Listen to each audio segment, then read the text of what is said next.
Bond, in your estimation, is the black man's role in politics keeping pace with the demands of society? For example, with reference to local, state, and national office? No, if you measure the numbers of elected officials in the United States against the total population, the percentage of black people in the total population, and the numbers of black elected officials, it's quite plain that we've got a long way to go to reach anything like parity.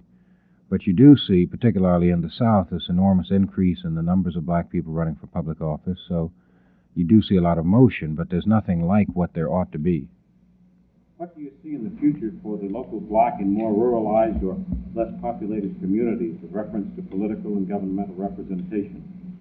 Well, in the South, I think the future is rather bright. That's where the bulk of the black population is. There are about 150 counties in the South that have black majorities, and I'm quite sure that within the next 5 or 6 years, the governments of these counties are going to be all black. In the North and the West, it's a different story. You find few black people living in rural parts of the northern states. You see in those cities where blacks do have a majority, schemes for metropolitan government, Unigov like that in Indianapolis, city-county consolidation like that that's been tried in other parts of the country, which are partially attempts to dilute black political power and to keep black people from achieving a political majority.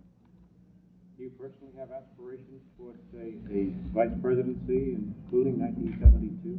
Not 1972. I wouldn't be old enough in 1972. How about 1976? Yes, I could be the spirit of 76. Which of the presidential hopefuls do you favor in 72? Well, there is only one announced Democratic candidate, Senator McGovern, and the others don't care to say or don't have the courage to say whether or not they really want to be president. And it's therefore a little premature, I think, to pick and choose among the potential hopefuls. And I think people interested in the outcome of the 72 elections ought to hold off a little while and wait till a real field develops. Wait until you know for sure who's out there and who's not out there. It's a little early now. Would you care to comment on who you would or would not support? Well, a great many I wouldn't. I'm just interested really in defeating Richard Nixon, and I think that Senator Humphrey could do it, that Senator Muskie could do it, Senator McGovern could do it, Senator Hughes from Iowa could do it, Senator Bayh could do it. Have I left anyone else? The senator from Boeing, Senator Jackson could do it. Any of that list could do it. And although some are more preferable than others, I'd be willing in seeing any of them do it.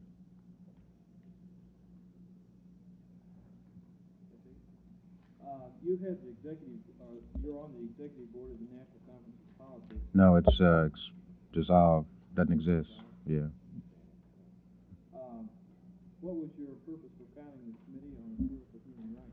Well, it was one of roughly 150, 200 student organizations that sprung up in the early 1960s. The original aim was simply to eliminate segregation at public places, lunch counters, movie theaters in the various towns and cities in the South where there was a black college. And it was these groups that later formed the base of the Student Nonviolent Coordinating Committee, but it was originally just a student civil rights group.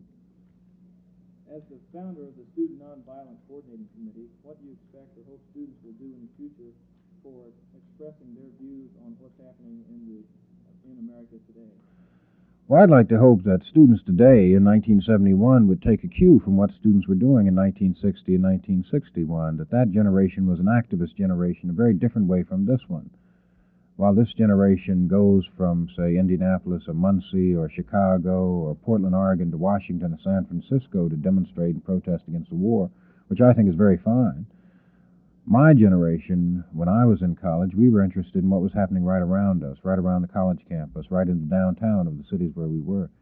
And I'd like to hope that this generation of students would adopt that kind of activism, would become interested in what's happening right around where they are. There's surely a multiplicity of social ills and problems that exist in every town and city in this country that can be attacked right where they are. Again, on black politics, what do you see as the role of the black man in future government? Well, I think you're going to see this increase in black elected officials, particularly in the South. You see very hopeful signs. Just yesterday, the mayor of Gary was reelected, and a fine man he is, too. You're going to see more and more black people taking over the cities, municipal governments. So the future is bright. I don't think it's as bright as it ought to be, but it is very bright. Okay, thank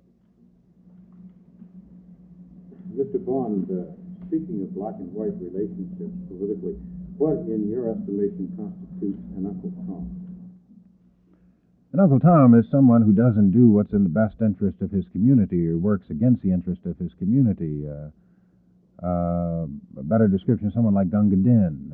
If you can remember the crucial scene at the end of the movie Gunga Din when the Indians were about to triumph and drive the evil British out of their land, this man blew a bugle and warned the British that his own people were about to prevail in his own land. That's an Uncle Tom. This could apply to any race, black or white? Yeah, anybody. But it's that particular term, Uncle Tom, is somebody black who works against the interests of his own community. This fellow who ran against Hatcher in Gary is an Uncle Tom. But he has learned his lesson, I'm quite sure. Back to the possibility of your being a vice presidential candidate in 1976.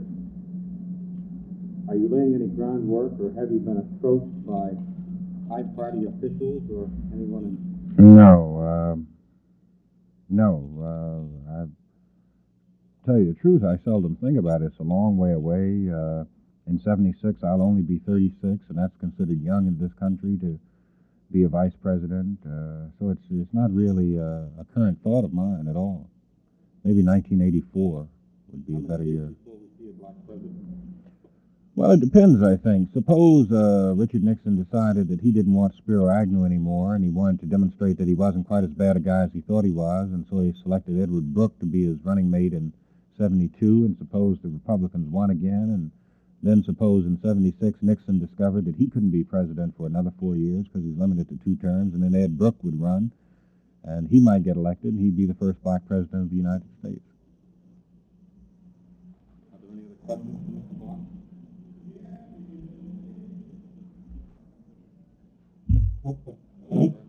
Thank you.